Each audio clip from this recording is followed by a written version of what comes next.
कृष्ण कन्हैया लाल की जय।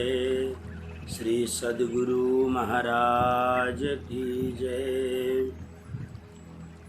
गीता ज्ञान महायज्ञ की जय। अनुस भगवद गीता को स्वाध्याय में प्रवेश करूं त्योभन्दा पहिले प्रार्थना करूं।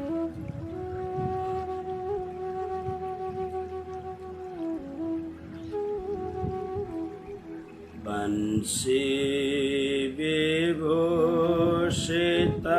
करान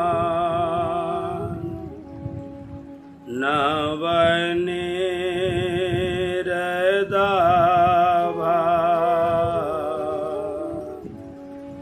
पीतांबरा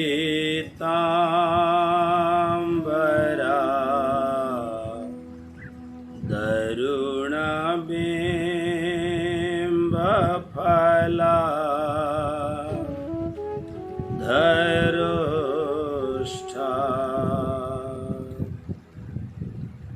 पूर्णेन्दु सुंदर मुखा दरविंद नेत्रा कृष्णात् परं किमपि तत्त्वमहं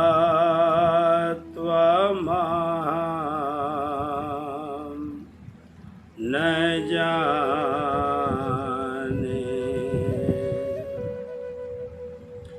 आनन्दकान्दं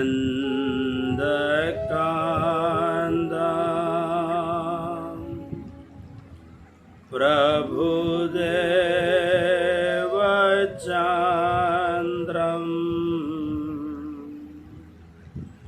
ब्रजेशरूपे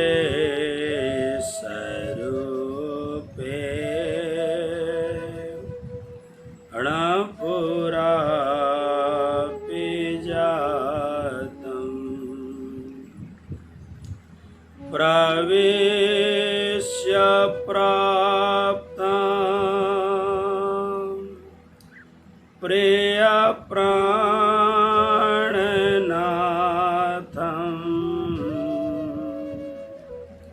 परेशपूर्णा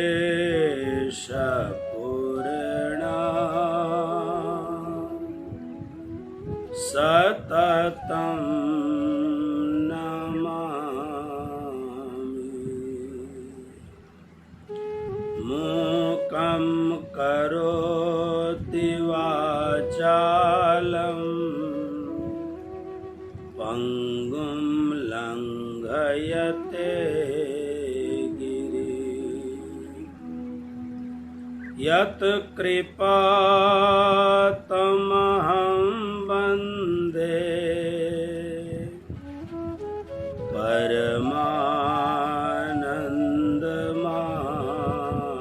परमानन्दमाधवम्। यत् कृपातमहं वन्दे परमानन्दमाधवम्।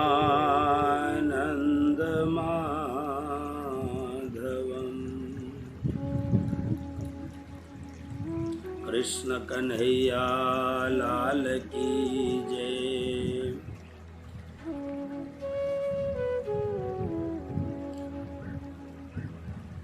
गीता ज्ञान महायज्ञ को स्वाध्याय में हजुरहरू सबैलाई जो जहाँ हुनुहुन्छ अत्यंत निष्ठापूर्वक भगवद गीता को स्वाध्याय गरिरहनु भएको छ। सबैलाई परमहंस पीठ श्री भद्रावतीपुरी धामबाट श्रावण महीनाको यो पवित्र बेलामा आज शनिवार को दिन सबैलाई कोटि कोटि प्रणाम र हजुरहरू सबै स्वस्थ हुनुहुन्छ र हजुरहरूको हृदयमा परमात्मा प्रतिको दिनोदिन भाव प्रवाह बगिरहेको छ र आफ्नो सनातन संस्कृतिलाई पुनः समृद्ध बनाउनका लागि हजुरहरू सबै कृत संकल्प भएर अगाडि बढ्दै हुनुहुन्छ भन्ने भावको साथमा आजको भगवत गीताका प्रसङ्गहरू प्रारम्भ गर्दैछु। आउनुहोस्, हिजो हामीले दुर्योधनद्वारा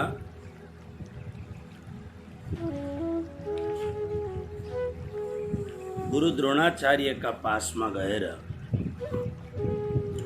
गुरु द्रोणाचार्यलाई सबैभन्दा पहिले पाण्डव सेनाका मुख्य सेनापति, सेनानायक, अत्यन्त शूरवीरहरूको वर्णन दुर्योधनले गरे।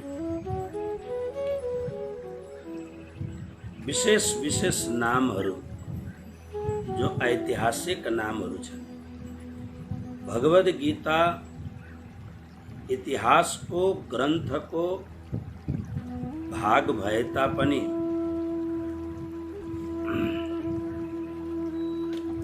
भगवद गीता को जो गीताको रूपमा जुन भगवद गीता छ 700 श्लोक, यसमा इतिहास प्राधान्य छैन। यसमा ज्ञान प्राधान्य छ, भक्ति प्रधान छ, कर्मयोगको खास महत्त्वको वर्णन गरेको छ। तसर्थ एउटा सरसर्ती अध्याहारको रूपमा यो किन भयो, यो सबै भगवद गीता सुनाउने एउटा भगवान श्री कृष्णले आयोजना जुन गर्नुभयो, यो आयोजनाको मूल कारण अर्जुनको मोह र अर्जुनलाई मोह कसरी उत्पन्न भयो, यो कुरोलाई अलिकति समेटेर भूमिकाको रूपमा निर्वाह गरेको छ। तसर्थ यसलाई विशेष रूपमा पढ्नका लागि महाभारत पढ्नु पर्दछ। तसर्थ हिजो हजुरले सबै पाण्डवका मुख्य सेनानायकहरू जो 2-4 जनाको कुरो दुर्योधनले गर्यो। अब दुर्योधन यति भनेपछि मैले हिजो जुन कुरो हजुरहरूसँग निवेदन गरेको थिएँ, अलिकति यसलाई उद्धृत गरेर अगाडि बढ्दछु। बडा भगवद गीताका जो विद्वानहरू छन्, हेर्नुहोस्, संसारमा हाम्रो जुन पूर्वीय दर्शनमा वेदको अलौकिक महत्त्व छ, त्यसकारणले वेदलाई भगवान भनेको छ, वेद भगवान। त्यसरी नै उपनिषदहरूको बहुत ठुलो महत्त्व छ। 108 उपनिषदहरू छन्, स्मृति ग्रन्थहरू छन्, मनुस्मृति आदि, याज्ञवल्क्य स्मृति आदि, ऐतिहासिक ग्रन्थहरू छन्, महाभारत आदि। तर त्यो सबैमध्ये भगवद गीताको एउटा आफ्नो अलौकिक महत्त्व छ। र भगवद गीताको मूल प्रसङ्गमा जुन कुरो म बार बार निवेदन गर्दैछु, दुर्योधन र अर्जुन, यानी कौरव पक्षको एउटा मुख्य व्यक्ति दुर्योधन, पाण्डव पक्षको मुख्य व्यक्ति अर्जुन। अब हेर्नुहोस्, दुर्योधन पनि सेनापति होइन, अर्जुन पनि सेनापति होइन। तर दुर्योधन कौरव सेनाको राजा पनि हो। राजा भइसकेको छैन, तर उसलाई राजा शब्दले नै सम्बोधन गरेको छ। तर कौरव सेनाको सेनापतिहरू पनि नियुक्त गर्ने मुख्य व्यक्ति दुर्योधन नै हो। र दुर्योधनलाई नै शान्तनु परम्पराको मुख्य व्यक्ति मानेर, भले पापी किन नहोस्, अधर्मी किन नहोस्, तर यो राजसत्ताप्रति निष्ठावान भएका जो व्यक्तिहरू छन्, जस्तो भीष्म पितामह हुनुहुन्छ। भीष्म पितामहले दुर्योधनलाई सघाउनका लागि दुर्योधनको पक्ष लिनुपर्ने मुख्य कारण तपाईहरुलाई थाहा छ। भीष्म पितामहको निष्ठा राज सत्ताप्रति छ, राजगद्दीप्रति छ। राजाप्रति भन्दा पनि राजगद्दीप्रति छ। राजगद्दीप्रति भएको हुनाले त्यो गादीमा, त्यो आसनमा, त्यो सिंहासनमा जो बस्दछ, चाहे ऊ पापी होस्, चाहे ऊ अधर्मी होस्, चाहे ऊ निष्ठावान होस् या नहोस्, तर त्यो निष्ठा सत्ताप्रति, त्यो गादीप्रति, सिंहासनप्रति निष्ठा भएको हुनाले त्यो सिंहासनको जो पनि रिप्रेजेन्टेटिभ हुन्छ उसका लागि काम गर्नुपर्छ, किनभने त्यस्तो प्रतिज्ञा, त्यस्तो भाव राखेको छ। तर भगवान श्री कृष्ण यस्तो हुनुहुन्न। भगवान श्री कृष्ण आफ्नो सम्पूर्ण जीवनमा बडा फ्लेक्सिबल हुनुहुन्छ। उहाँ धर्मको पक्षमा हुनुहुन्छ।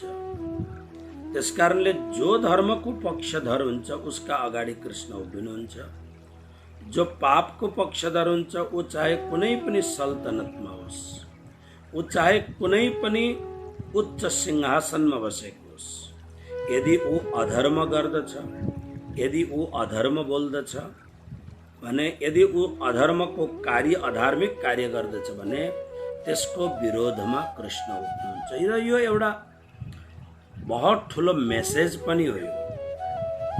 हमेशा याद गर्नुहोस्, हाम्रो सतयुगदेखिको अहिलेसम्मको इतिहासमा यदि कुनै व्यक्तिप्रति निष्ठा भयो भने सम्भव छ यदि त्यो व्यक्तिमा सद्गुणहरू छैनन्, दुर्गुणहरू छन् भने व्यक्तिप्रति अन्धनिष्ठा भएपछि त्यो व्यक्तिले कुनै दिन कुनै प्रकारको गलत कार्य गर्दछ भने पनि त्यो व्यक्तिप्रति भन्ने साहस हुँदैन।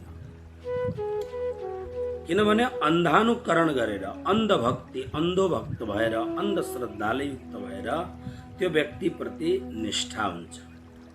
भगवान श्री कृष्ण यो भन्न चाहनुहुन्छ, आँखा खुला राखेर श्रद्धा गर, आँखा खुला राखेर निष्ठा गर। कोही कोही बेला समाजमा बडा विचित्र कुरो हुन्छ कि कुनै व्यक्ति, चाहे त्यो धर्मको संस्थामा होस्, चाहे त्यो राजनीतिको संस्थामा होस्, चाहे त्यो समाजको संस्थामा होस्, मैले देख्दछु, म प्राय हेर्दछु, भक्तहरूले खुसफुस पनि गर्छन्, ओहो फलाना व्यक्ति यस्तो ठुलो भएर यो खालको काम गर्नु हुँदैन थियो भनेर खुसफुस जरुर हुन्छ, तर निर्भय भएर, निर्धक्क भएर भोलि धर्म सत्ताको, भोलि राज सत्ताको, समाज सत्ताको दुरुपयोग नहोस्। म त समाजको हुँ, म धर्मको हुँ, म कुनै व्यक्तिको होइन, यस्तो भावनाले निडर भएर, निर्भय भएर, निर्धक्क भएर भन्न सक्ने क्षमता हुँदैन। यसलाई हिन्दी शब्दमा भन्दा खुशामद भनिन्छ। खुशामद गर्ने। र यो बडा भीष्म पितामहको रोललाई हेर्नुहोस्, द्रोणाचार्यको रोल हेर्नुहोस्, कर्णको रोल हेर्नुहोस्। कर्ण स्वयं पापी थिएन। जीवनमा उनले सबैभन्दा ठुलो भयङ्कर गल्ती गरेको भनेको द्रौपदीलाई वेश्या भनेर। जबकि कर्णलाई थाहा थियो यी मेरा भाइकी पत्नी हुन् भनेर। कर्णलाई थाहा छ, 5 पाण्डवलाई थाहा छैन। त्यति थाहा हुँदाहुँदै पनि दुर्योधन जस्तो महापापीको अत्यन्त निष्ठावान मित्र भएको हुनाले उनले दुर्योधनको स्वरमा स्वर मिलाएर द्रौपदीलाई वेश्या भन्यो। यो उसको सबैभन्दा ठुलो जीवनको भूल हो। नभएदेखि कर्णको इतिहास हेर्नुहोस्, इतिहासको बडा लामो समयमा, इतिहासको ठुलो कालखण्डमा कर्ण जस्तो दानवीर व्यक्ति लगभग जन्मिँदैन। एउटा ठुलो कालखण्डको दानेश्वरीहरूमा अत्यन्त उत्कृष्ट उज्जवल नाम कर्णको छ। तर उसले एउटा कारण किन उसले त्यसो भन्यो पछि गएर तपाईँ अरू कुराहरू हेर्नुहोस्। यति कर्णको योग्यता, कर्णको मनस्विता, कर्णको इमान्दारिता, धेरै कुरोमा कर्णको धेरै कुरो राम्रो छ। तसर्थ तर एउटा सानो भूल, अनि भूल किन भयो, भूल हुने कारण के थियो भन्दा हो यो कुरोलाई हेर्नुपर्छ। कारण के थियो भन्दा दुर्योधन प्रति उसको अत्यन्त अन्धश्रद्धा। त्यस कारणले कुनै पनि व्यक्ति, त्यो व्यक्ति राजसत्ताको होस्, राजनीतिको होस्, समाजसँग संलग्न भएको व्यक्ति होस्, अथवा त सबैभन्दा धेरै भयानक डर हुन्छ धर्मसत्तामा। यो धर्मसत्ता बडा विचित्र सत्ता छ। धर्मसत्ताको मैले अर्थ गरेँ धर्मको ठुल्ठुलो पदलाई उपभोग गर्ने उपभोक्ताहरू। धर्मको यो धर्मसत्तामा सबैभन्दा धेरै प्रकारका प्रच्छन्न गुप्त पापहरू धर्मसत्तामा हुन्छ।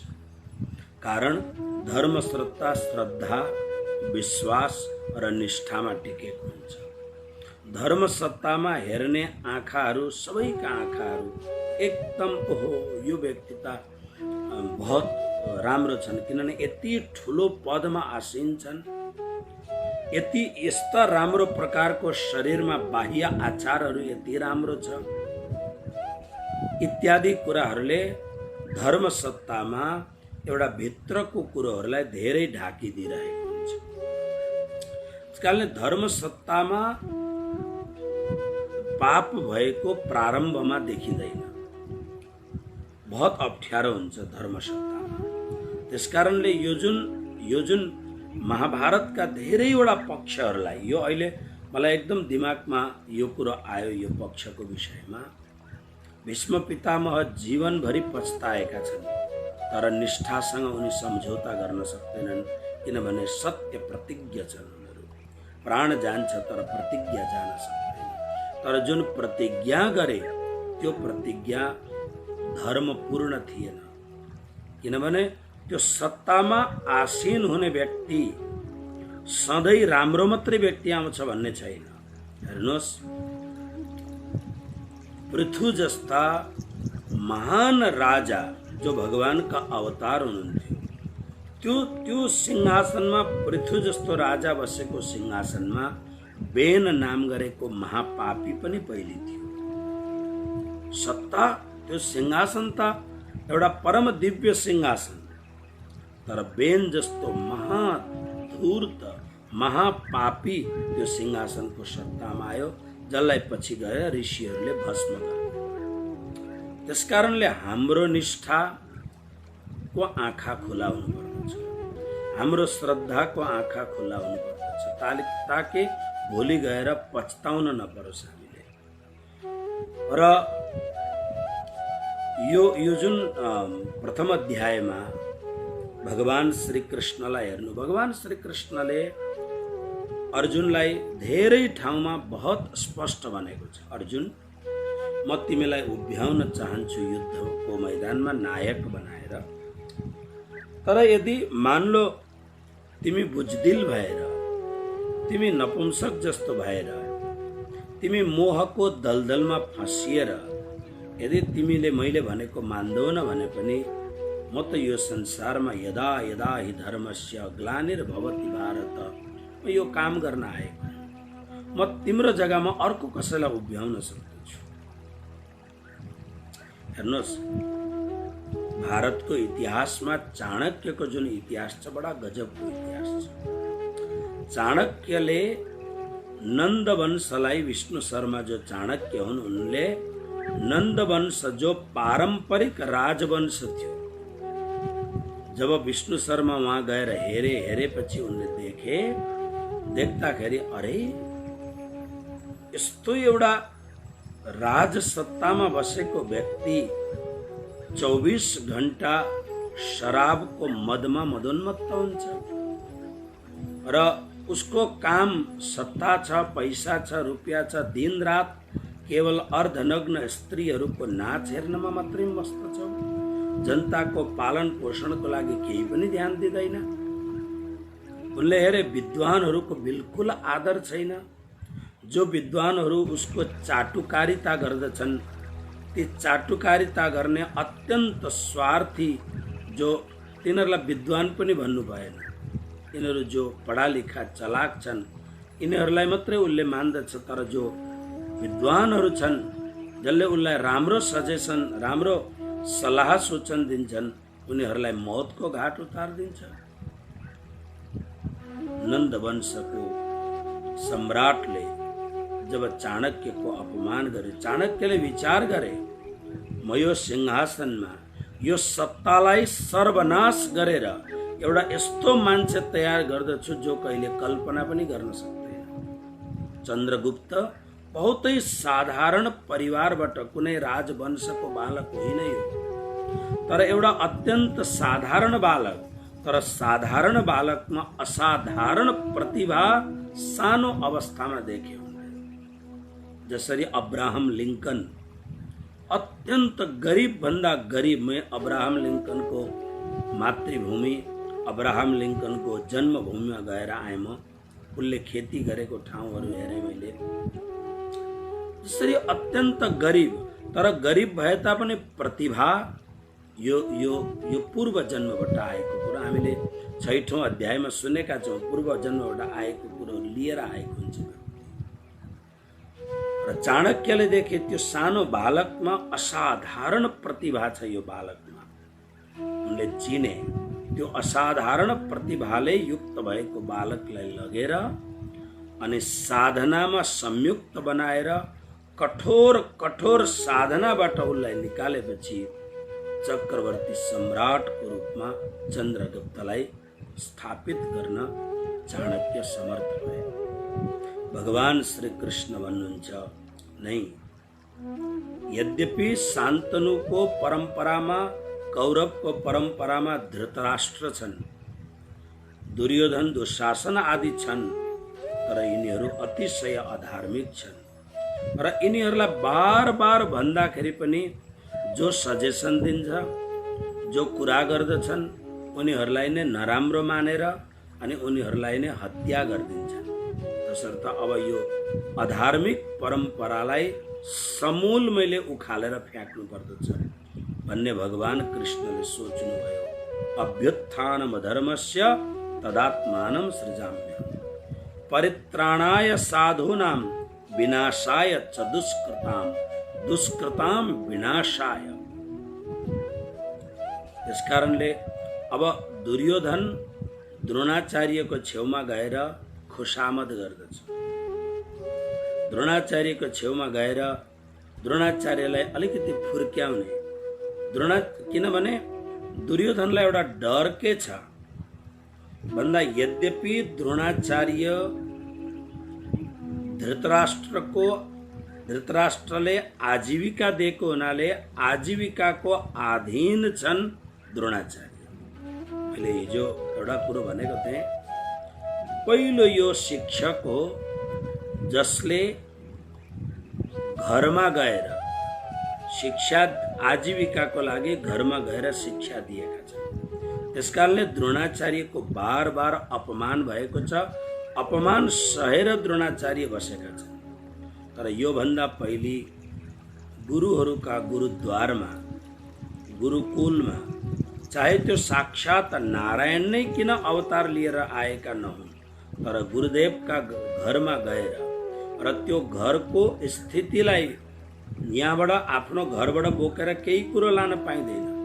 गुरुकुलका जुन नियमहरू छन् त्यो नियमको अनुकूल भएर गुरुकुलमा रहेर र त्यो कठिन परिस्थितिमा शिक्षा ग्रहण गर्नुपर्दथ्यो।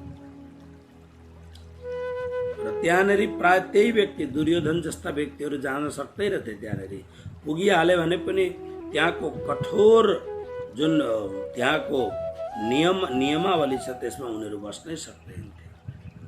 द्रोणाचार्यलाई, दुर्योधनलाई मनमा एउटै कुरो भाव के छ कि द्रोणाचार्य मेरा पक्षमा युद्ध गर्दै हुनुहुन्छ, भीष्म पितामह मेरा पक्षमा युद्ध गर्दै हुनुहुन्छ, कृपाचार्य मेरा पक्षमा युद्ध गर्दै हुनुहुन्छ।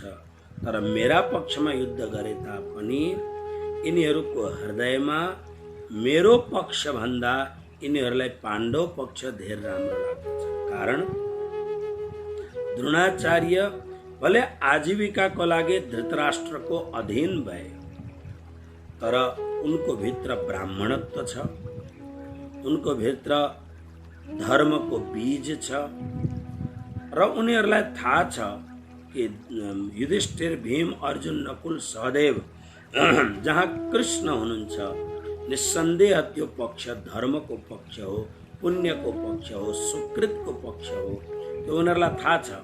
त्यसकारणले युधिष्ठिर आदिको स्वभाव यति राम्रो छ, त्यो स्वभावले गर्दा द्रोणाचार्यको हृदयमा प्यार, ममता धेर छ उनीहरू।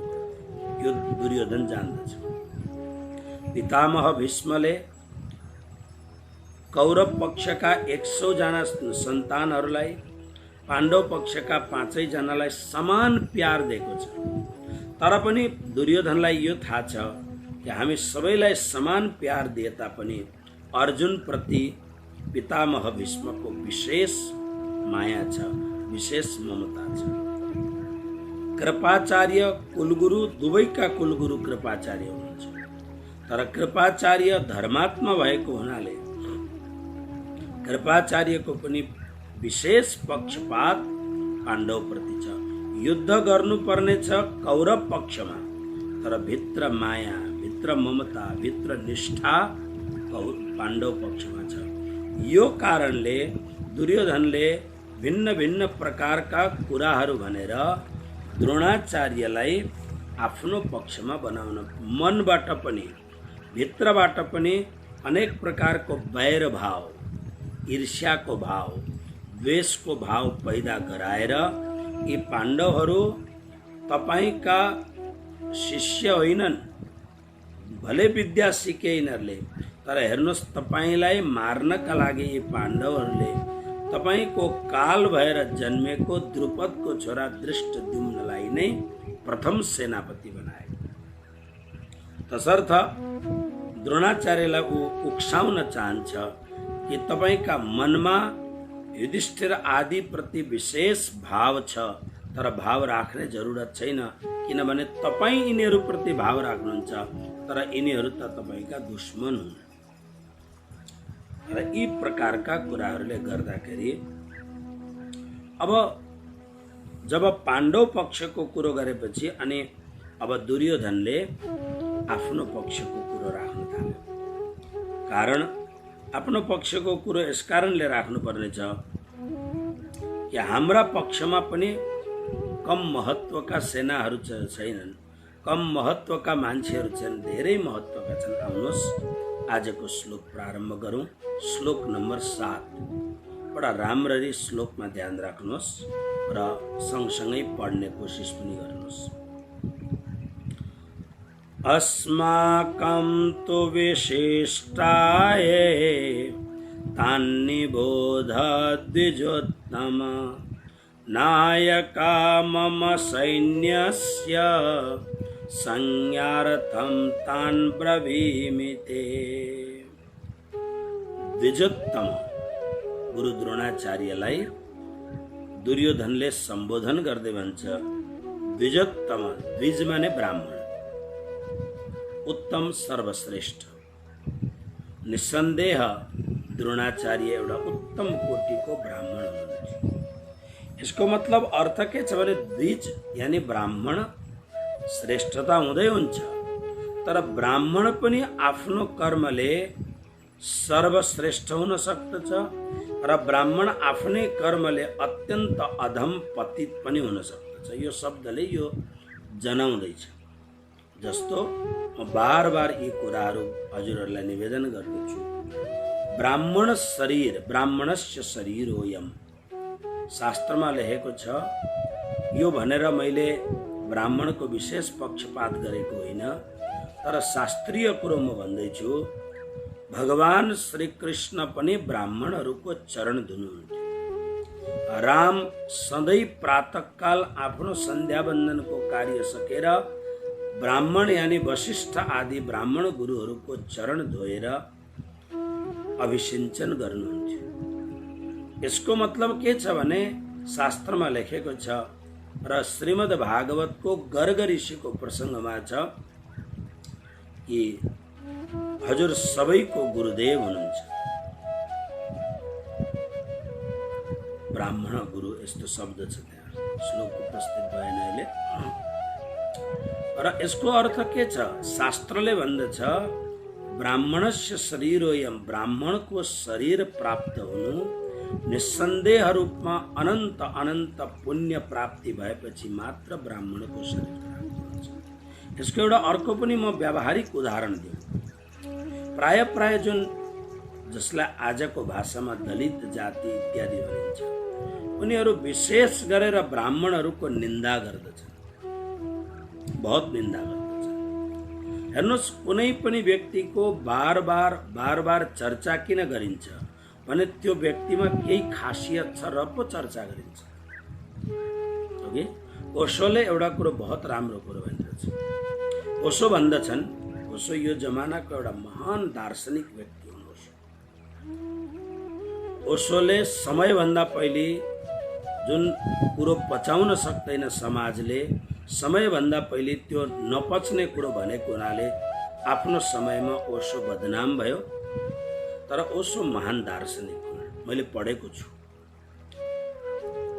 तर ओशोले एउटा कुरो के भनेको छ भने मरेको मान्छेको कहिल्यै पनि उसको प्रशंसा हुँदैन, प्रशंसा हुन्छ जीवित मान्छेको। यसको अर्थ यो हो, जो मान्छे त छ, जिउँदो त छ, तर उसले आफ्नो जीवन केवल आफ्नो शरीरको पोषण र आफ्नो परिवारको पोषणको लागि मात्र जो बाँच्दछ, ओशोको परिभाषामा, शास्त्रको परिभाषामा त्यो मान्छेलाई बाँचेको भन्न कुनै जरुरत छैन।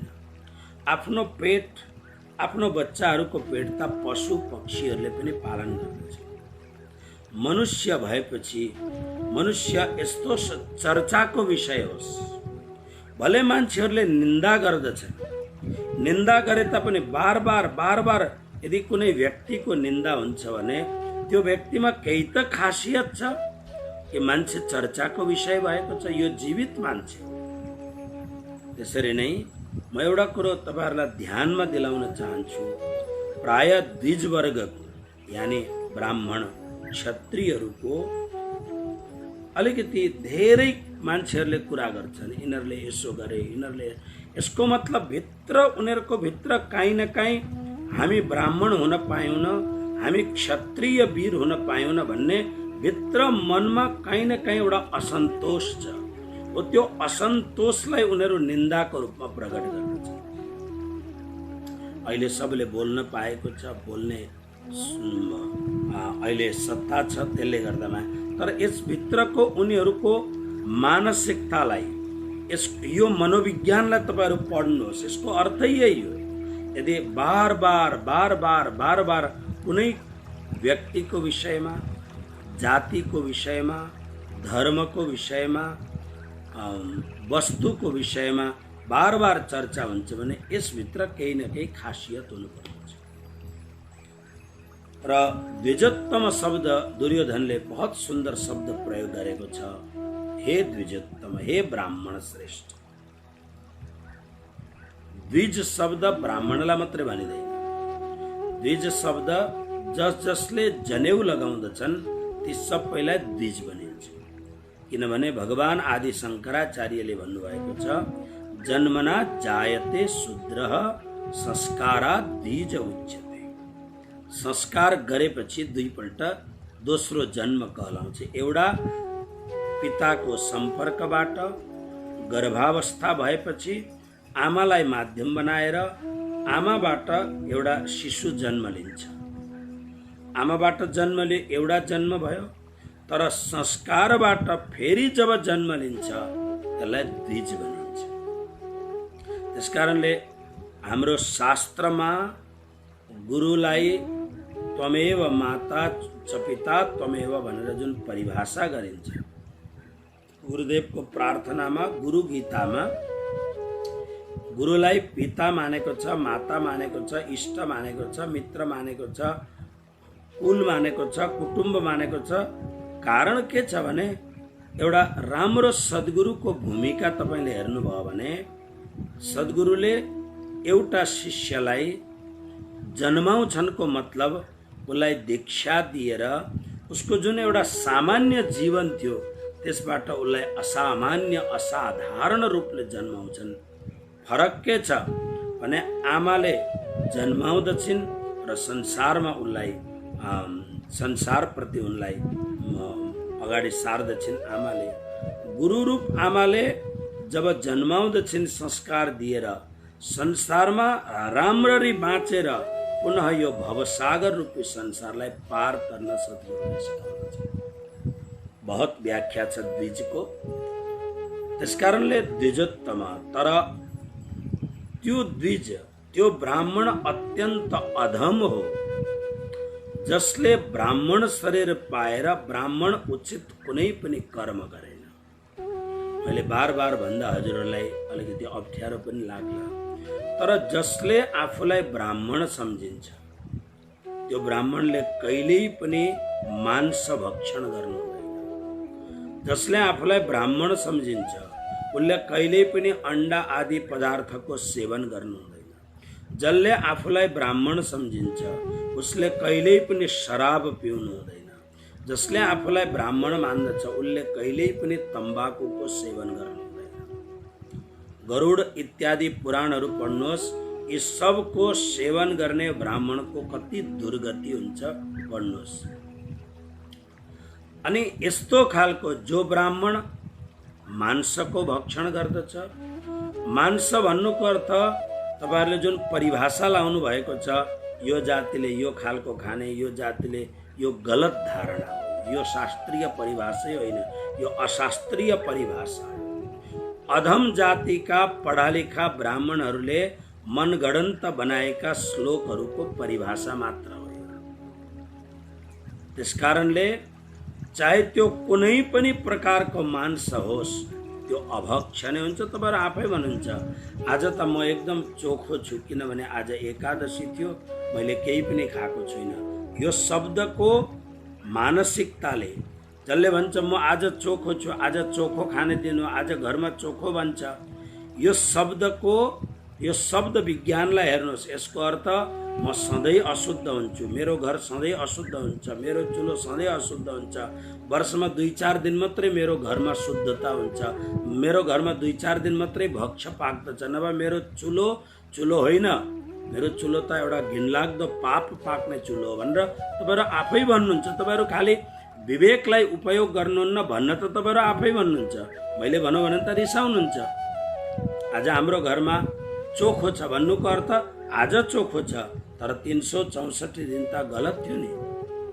त्यसकारणले बिस्तारो बिस्तारो बिस्तारो आफ्नो जीवनमा आफूले गरी ल्याएको पापको परित्याग गर्ने कोसिस गर्नुपर्दछ।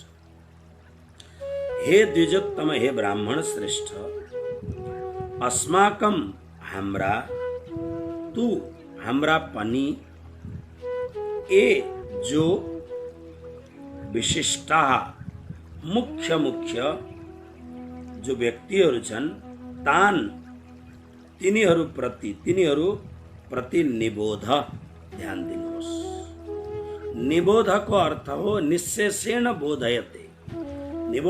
बोधको मतलब जान्नु। निबोधको अर्थ हो विशेष रूपले जान्नु, पूर्ण रूपले जान्नु। यहाँ दुर्योधन भन्न हेर्नुहोस्, पाण्डवहरूको पक्षको कुरो गर्दा पश्य भन्ने शब्द हेर्नुहोस् साधारण कुरो छ, तर अब द्रोणाचार्य मौन छन्, उनी केही पनि बोल्दा अच्छा केही भन्दैन। दुर्योधन बोलिरहन्छ, द्रोणाचार्य सुनिरहनुहुन्छ। यसको मतलब के हो भने उपेक्षा भयो। कसैले बोल्दैछ ठिक छ अथवा यो कुरो ठिक भयो, उत्तर प्रत्युत्तर हुनुपर्छ, तर केही बोल्नु भएको छैन गुरु द्रोणाचार्य। त्यसले गर्दा उनलाई लाग्यो मेरो कुरोमा ध्यान दिनुभएको छैन भन्ने लाग्यो। त्यसकारणले द्रोणाचार्यलाई यहाँनेर दुर्योधनले शब्द प्रयोग गर्दछ निबोध। उनीहरूको पक्षमा धेरै छन् मान्छे, ठिक छ, तर हाम्रो पक्षलाई पनि विशेष रूपमा ध्यान दिनुहोस्। के भन्दा तपाईलाई संज्ञार्थम जान्नका लागि मम मेरा सैन्यस्य सेनाका नायकः, जो नायकहरू हुन्, तान ब्रवीमि, ती नायकहरूका विषयमा म केही भन्दछु, सुन्नुहोस्। महाभारतमा पाण्डव सेनाको एउटा सेनापति, कौरव सेनाको एउटा सेनापति हुन्थ्यो। जस्तो कौरव सेनाको प्रथम सेनापति पितामह भीष्म हुनुहुन्छ। पाण्डव सेनाहरूको प्रथम सेनापति द्रुपद पुत्र दृष्टद्युम्न छन्। यानी ऊ गुरु अनि यो शिष्य हो, दुवै प्रतिपक्षमा। तर यसमा अरू जग्गाबाट आएका जुन आफ्ना आफ्ना सेनाहरू लिएर आएका राजाहरू छन्, मुखियाहरू छन्, कसैका 100 जना सेना छन्, कसैका 500 जना सेना छन्, कसैका 1000 सेना छन्। यी सेनाहरूका पनि नायकहरू, आफ्ना आफ्ना नायकहरू पनि छन्। त्यसकारणले यहाँ दुर्योधनले शब्द प्रयोग गर्यो कि तपाईको जानकारीको लागि मेरा अहंकार कति छ हेर्नुहोस्, मेरा सेनाहरूका नायकहरू को हुन् म भन्छु, सुन्नुहोस्। के भन्दछ सुन्नुहोस्। भवान् भीष्मश्च कर्णश्च कृपश्च समितिञ्जय अश्वत्थामा विकर्णश्च सौमदत्तिस्तथैव च। सबैभन्दा पहिले प्रशंसाका सुन्दर सुन्दर शब्द ल्याएर गुरु द्रोणाचार्य र पितामह भीष्मको प्रशंसा गर्दछ दुर्योधन। सँगै छन् पितामह भीष्म, तत्पश्चात गुरु द्रोणाचार्य अनि दुर्योधनको रथ हुन्छ। त्यसकारणले यहाँ दुर्योधन के भन्दछ भने भवान भीष्मश्च कर्णश्च, भवान हजुर तपाईँ द्रोणाचार्य, च अनि भीष्म हाम्रा पितामह भीष्म, च अनि तथा कर्ण कर्ण, च समितिञ्जय संग्रामलाई विजय गर्न सक्ने, कृपा हाम्रा कुलगुरु कृपाचार्य, च अनि तथा त्यस्तै नै, एव नै त्यस्तै नै, अश्वत्थामा महान वीर अश्वत्थामा, विकर्ण र हाम्रो भाइ विकर्ण, च अनि सौमदत्ती सोमदत्तका छोरा भूरिश्रवा, ये हाम्रा पक्षका महान महान धनुर्धर। अब यसको अलिकति विशेषता सुन्नुहोस्। सबभन्दा पहिले अर्जुनले भवान, पितामह भीष्म मुख्य सेनापति हुनुहुन्छ, तर गुरु द्रोणाचार्य यस्तो खालको महान योद्धा हुनुहुन्थ्यो, शस्त्रधारी हुनुहुन्थ्यो। यी दुवैजना भीष्म पितामह र गुरु द्रोणाचार्य यस्ता खालका अलौकिक योद्धाहरू थिए जसलाई संसारमा त के देवता, यक्ष, राक्षस अनि मनुष्य जातिमा यी दुवैजनालाई जित्न सक्ने संसारमा कोही पनि थिएन। यी दुवैजना अजेय थिए। पितामह भीष्म अतिशय पुरुषार्थी, त्यसकारणले पितामह भीष्म रथी होइनन्, महारथी होइनन्, अतिरथी हुन्, बहुतै बलवान। इनको बलको कुनै साधे नै छैन, त्यति बलवान। साथसाथमा पिताजीको आशीर्वादले गर्दा इच्छा मृत्यु प्राप्त गरेको छ। कसैले पनि मारेर यो व्यक्ति मर्नेवाला छैन जबसम्म आफू चाहँदैन। तेस्रो कुरो अखण्ड ब्रह्मचारी हो। शास्त्रमा लेखेको छ जो अखण्ड ब्रह्मचारी हुन्छ देवता पनि उसँग घबराउँछ। अखण्ड ब्रह्मचारी। त्यसकारणले पितामह भीष्म त अजेय हुनुहुन्छ, तर गुरु द्रोणाचार्य पनि अजेय हुनुहुन्छ। गुरु द्रोणाचार्य यस्तो खालको, उनी महान तपस्वी पनि हुन्। गुरु द्रोणाचार्य तपस्याको बहुत ठुलो महत्त्व छ। ब्राह्मण श्रेष्ठ भएको हुनाले सारा संसार जो अत्यन्त श्रेष्ठ, जो त्रिकाल सन्ध्या गर्दछ, जो आफ्ना नियम र अनुशासन र आफ्नो धर्ममा जो अडिग रहन्छ र जो नित्य गायत्रीको उपासना गर्दछ, त्यो ब्राह्मणलाई कसैले, देवताहरूले पनि केही गर्न सक्दैन। देवताहरू पनि घबराउँछन्। द्रोणाचार्य त्यस्तो ब्राह्मण। साथसाथमा द्रोणाचार्य महान शास्त्रका ज्ञाता पनि छन्, तर त्योभन्दा पनि ठुलो गुरु द्रोणाचार्य सम्पूर्ण शस्त्र अस्त्रहरूका महान ज्ञाता छन्। यिनकै शिष्य त हुन् अर्जुन, यिनकै शिष्य त हुन् ये जुन दुर्योधनहरू। अब अर्जुन भनेको संसारको सर्वश्रेष्ठ धनुर्धर, यिनकै शिष्य, यिनकै उपज हो, जसलाई कसैले पनि मार्न सक्दैन। तपाईहरू दुईजना यस्तो हुनुहुन्छ, प्रशंसा गर्दैछ। यसको मतलब हजुरहरूले अब मनबाट पनि मसँगै युद्ध गर्नुहोस्, किनभने यी पाण्डवहरू तपाईहरू मायाभित्रबाट पाण्डवहरूलाई गर्नुहुन्छ, तर यो पाण्डवहरू त तपाईहरूलाई मार्न चाहन्छ। अहिले कहाँ गुरु भनेर, पितामह भनेर हेर्नुहोस् त, यो दृष्टद्युम्नलाई अगाडि राखेको छ, शिखण्डीलाई ल्याएर राखेको छ पितामह भीष्मलाई मार्नका लागि। त्यसकारणले यिनीहरू तपाईहरूका हितैषी होइनन्, म तपाईहरूको हितैषी हुँ। त्यसकारणले आफ्नो मनले, जसरी वचनले कर्मले तपाईहरू मसँग जोडिनु भएको छ, मनले पनि मसँग जोडिनुहोस् भनेर खुशामद गर्दैछ। भित्रबाट प्रशंसा गर्न कोसिस गर्दैछ, बाहिरबाट।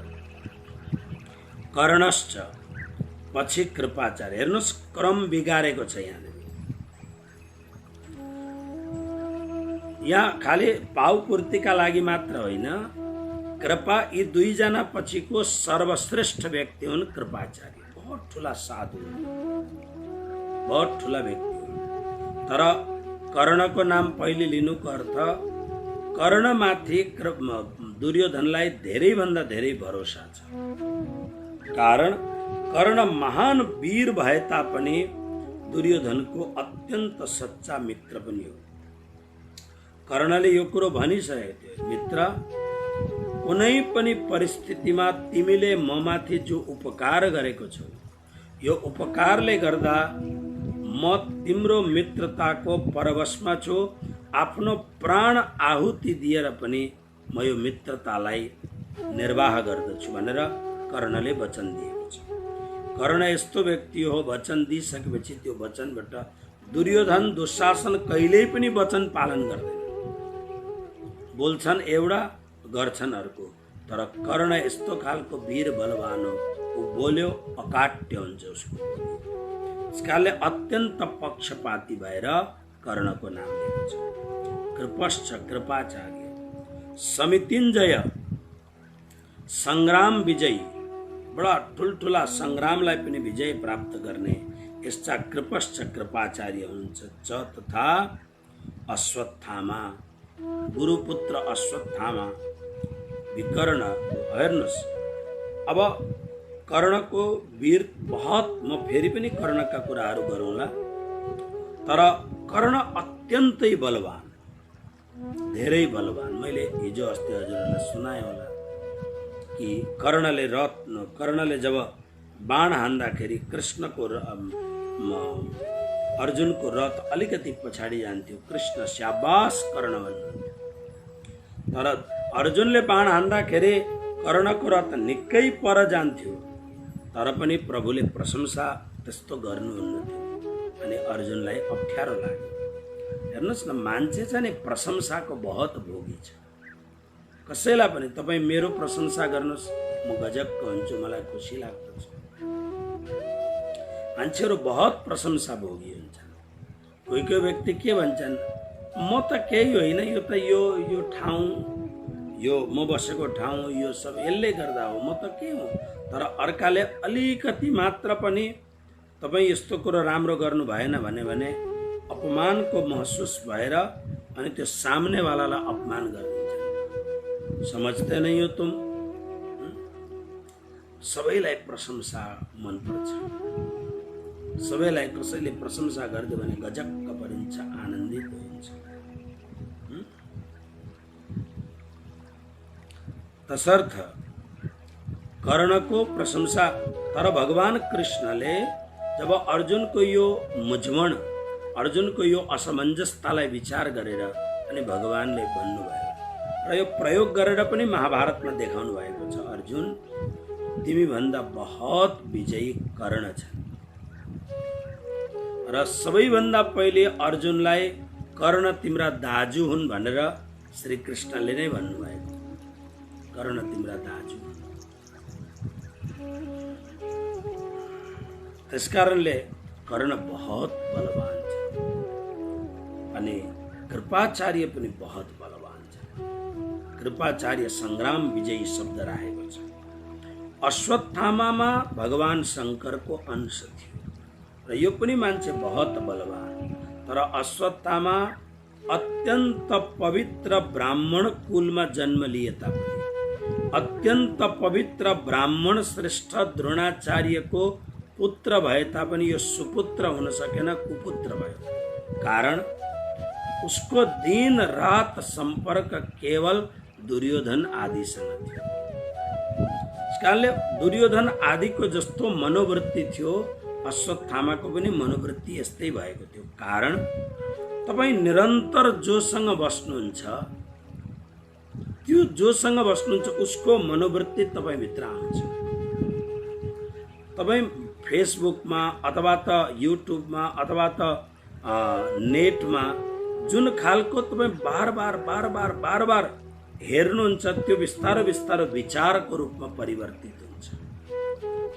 मैले बार बार नयाँ कुराहरू जो म सुन्दछु, देख्दछु, म भन्दछु, विचारकहरूले यसमा एउटा जीटीभीको मुख्य व्यक्ति सुधीर चौधरीले एउटा त्यो डिएनएमा एक दुईवटा कुरो मिठो भन्छ।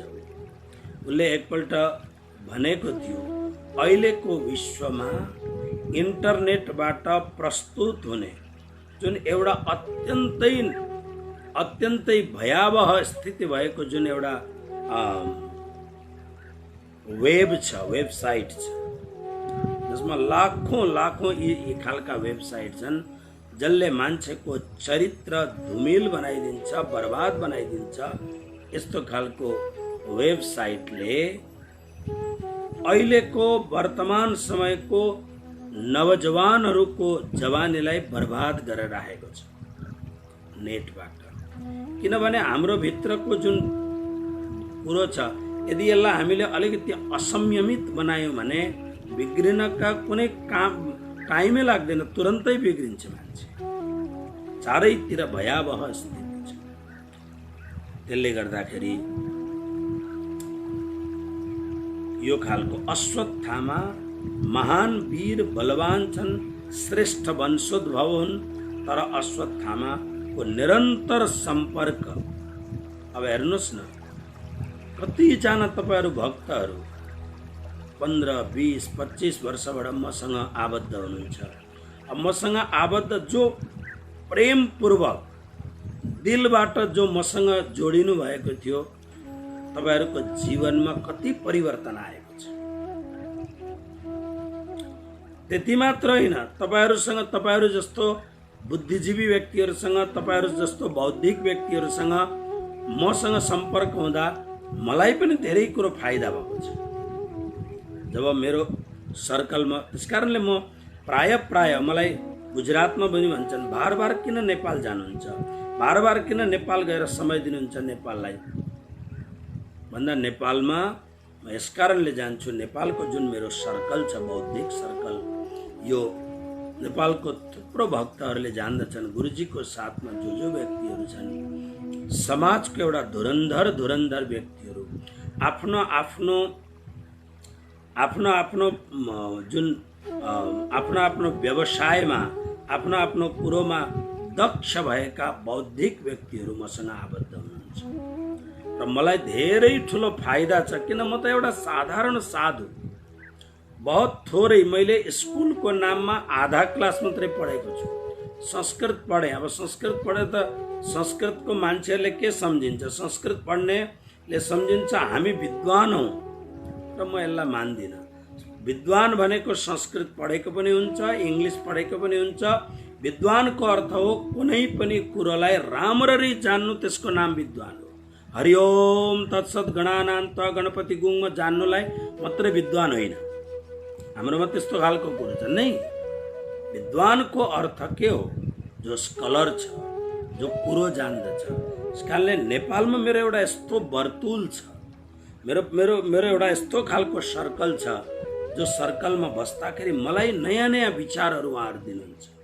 नभएदेखि तपाईँ आफै विचार गर्नुहोस्, काठमाडौँ जस्तो ठाउँमा म जस्तो एउटा निर्धन साधु, अनि कसैले पनि मलाई सहयोग नगरेको बेलामा मेरो जुन आफ्नो जुन जुन जो प्रति म जीवनभर समर्पित थिएँ ती व्यक्तिहरूले मलाई छोडेको बेलामा पनि काठमाडौँ जस्तो ठाउँमा यत्रो ठुलो एउटा समाज सेवाको लागि आज एउटा समाज सेवा उदाहरणीय समाज सेवा प्रस्तुत भएको छ। यसको कारण के हो भन्दाखेरि सायद गुरुदेवको कृपाले मलाई केही दिएको थियो होला, जसले गर्दा यत्रो ठुलो बौद्धिक सर्कल आज मसँग सम्पर्क छ। यो मेरो क्षमताले होइन, यो गुरुदेवले, गुरु मङ्गलदासजी महाराजले, परमहंस महाराजश्रीले केही दिएको थियो होला, जसले गर्दा यत्रो ठुलो बौद्धिक सर्कल मसँग छ। र म बडा खुसी हुन्छु र उहाँहरूलाई बार बार बोलाउँछु। म घन्टौँसम्म म उहाँहरूसँग चर्चा गर्दछु, राजनीतिको चर्चा, धर्मनीतिको चर्चा, सामाजिक परिप्रेक्ष्यका सन्दर्भमा। र म उहाँहरूलाई के भन्छु भने म यस्तो खालको व्यक्ति हुँ कि जङ्गलमा फुलेको फुल जस्तो व्यक्ति हो। फुल त हो तर कुनै व्यवस्थित छैन यसको ड्याङ बनाएर। यस्तो म बिल्कुल जङ्गलमा फुलेको जस्तो फुल हुँ। यसमा अलिकति सुगन्ध पनि होला, फुल पनि होला, तर यसलाई अलिकति गोडमेल राम्रो तपाईँहरूले गर्नुभयो भने समाजले धेर फाइदा पाउँदछ। मलाई यो सब कुरा आउँदैन, म बिल्कुल अव्यवस्थित व्यक्ति। म आफ्नो जस्तो अरूले एकदम तपाईँहरू हेर्नुहुन्छ त्यस्तो जान्दिनँ म। त्यस कारणले म मेरो सर्कललाई भन्छु यसलाई अझै राम्ररी अगाडि गर, किनभने यसले समाजलाई निकै फाइदा हुन्छ जस्तो मैले देखिरहेको छु। त्यस कारणले म निवेदन गर्दछु। त्यस कारणले सङ्गत बहुत ठुलो कुरो हो। म राम्रो राम्रो बुद्धिजीवी बौद्धिक, हेर्नुहोस् धनी मान्छेहरूले घेरिएर म कहिले पनि बस्दिनँ, तपाईँहरूले देख्नु भएको छ। बहुत यहीँ गुजरातमा पनि धनी मान्छे, अहिले लकडाउनमा त मान्छे आउँछन् खिड्कीबाट हेरेर जान्छन्। म हेर्दछु निकै पैसावाला, कोही अमेरिकाबाट आएका एनआरआईहरू छन्। म प्राय बोलाउँदिनँ, आएर कोही मलाई पर्खेर तल बसेको छ भने म भेट गर्दिनँ। आउँछन् जान्छन्, उनीहरूलाई जे भेट लेखाउनु छ तल मन्दिरमा लेखाउँछन्। मलाई त्यस्तो केही जरुरत छैन। तर कोही बौद्धिक व्यक्ति छ, कुनै विषयमा जो दक्ष व्यक्ति छ, कुनै विषयलाई जसले राम्ररी जानेको छ, त्यस्तो व्यक्तिहरूसँग बसेर चर्चा गर्न, त्यस्तो व्यक्तिहरूसँग समय निकालेर बस्न बडा आनन्द लाग्दछ। केही सिक्ने मौका पाइन्छ। अश्वत्थामाको परमात्माले सबै कुरो दिएको थियो। अत्यन्त पवित्र श्रेष्ठ कुलमा अश्वत्थामाले जन्म लिएको। सारा संसारले प्रणाम गर्ने त्यस्ता गुरुदेवको सुपुत्र थियो अश्वत्थामा। तपस्या पनि उसले नगरेको होइन, निष्ठापूर्वक गायत्रीको पुरस्चरण पनि उसले गरेको थियो होला, तर उसको सङ्गत बहुत खराब थियो। अब आजको परिप्रेक्ष्यमा मैले भन्नुपर्दा मान्छेहरूको सङ्गत मात्रै त्यसले मात्रै खराब गर्छ होइन।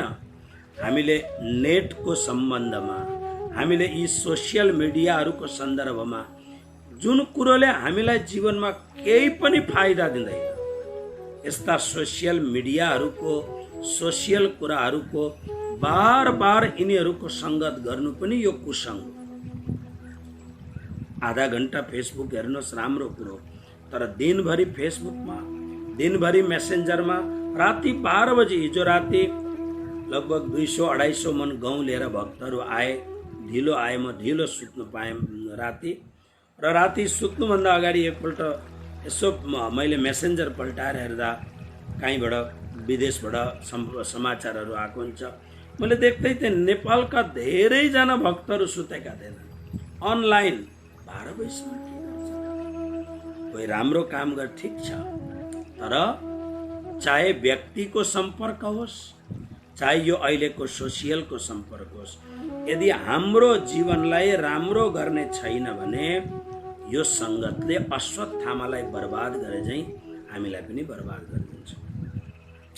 तर दुर्योधनले एउटा कुरो के भन्छ भने, विकर्ण खालि हे गुरु द्रोणाचार्यजी, हे भीष्म पितामह, पाण्डव मात्रै धर्मात्मा छन् भन्ने कुरो होइन नि। हाम्रामा पनि धर्मात्मा व्यक्तिहरू छन्। को धर्मात्मा छ भन्दा विकर्ण। विकर्ण भनेको दुर्योधनकै 100 जना भाइ मध्ये एउटा भाइ हो विकर्ण। तर यो विकर्ण अत्यन्त धर्मात्मा थियो। जहिले जहिले पनि दुर्योधन र दुशासनले गलत काम गरेको छ, विभीषणले झैं विकर्णले पनि दुर्योधनको प्रतिकार गरेको छ। यो गलत हो, गलतलाई गलत भन्न सकेको छ विकर्णले। त्यसकारणले विकर्ण जस्तो धर्मात्मा पनि हाम्रो सेनामा छन्। अर्को सौमदत्ती। सौमदत्ती भनेको भूरिश्रवा। यो कोन भन्दा शान्तनु, जुन शान्तनुका छोरा विचित्र वीर्य र चित्राङ्गद भए, अनि चित्राङ्गद मरे, तर विचित्र वीर्यका 3 जना छोराहरू, विचित्र वीर्यका 2टी पत्नी अम्बिका र अम्बालिका अनि एउटी दासी, 3वटाबाट धृतराष्ट्र, पाण्डु र विदुर पैदा भए, अनि धृतराष्ट्रबाट 100 यिनीहरू भए, अनि पाण्डुबाट 5 पाण्डव भए। त्यसरी नै शान्तनुको भाइको नाम थियो बाल्हिक। बाल्हिकको पौत्र यानी नाति सोमदत्त। सोमदत्तको छोरा थिए भूरिश्रवा। यी पनि बहुत धर्मात्मा मान्छे। तर अब कुनै पनि सम्पर्कले कौरव पक्षमा युद्ध गर्न गए। त्यसकारणले दुर्योधनले भन्दछ, हाम्रा पक्षमा पनि विकर्ण, मेरो भाइ विकर्ण र शान्तनुको वंश परम्परामा अत्यन्त परम धर्मात्मा भूरिश्रवा जस्ता धर्मात्मा पनि हाम्रा पक्षमा छन्। विकर्णलाई प्रतिज्ञा अनुसार भीमले मारे। भूरिश्रवालाई अर्जुनका शिष्य भगवान कृष्णको वंशज सात्यकीले मारे। यसरी आफ्ना वंशको प्रशंसा। अब आउने 2 श्लोकमा दुर्योधनले अझै आफ्ना कुराहरू गरेर अनि बहुत ढङ्गले गुरु द्रोणाचार्य र पितामह भीष्मलाई आफ्ना कुराहरू राख्दछ। हेर्नुहोस्, द्रोणाचार्य मूर्ख थिएन, दुर्योधन मूर्ख थिएन। दुर्योधन मूर्ख थिएन, दुर्योधन खल थियो, अनपढ थिएन। दुर्योधन त बहुत पढा लेखा थियो। संसारमा मैले मूर्ख शब्दको प्रयोग गरेँ, तर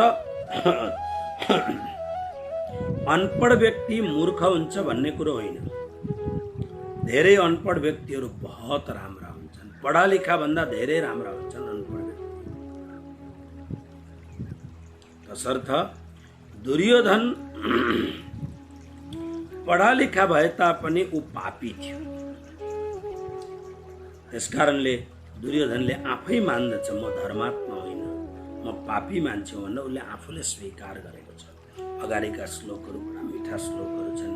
भोलि फेरि हजुरहरूसँग सम्पर्क गरेर भगवत गीताका नयाँ नयाँ कुराहरूमा हामी अगाडि बढ्नेछौँ। आज यही नै श्लोकलाई विश्राम लिन चाहन्छु। 9 श्लोकबाट भोलि हामी अगाडि प्रस्तुत हुनेछौँ। बस यिनै भावनाको साथमा सबैलाई म परमहंस पीठबाट कोटि कोटि प्रणाम र धन्यवाद दिन चाहन्छु।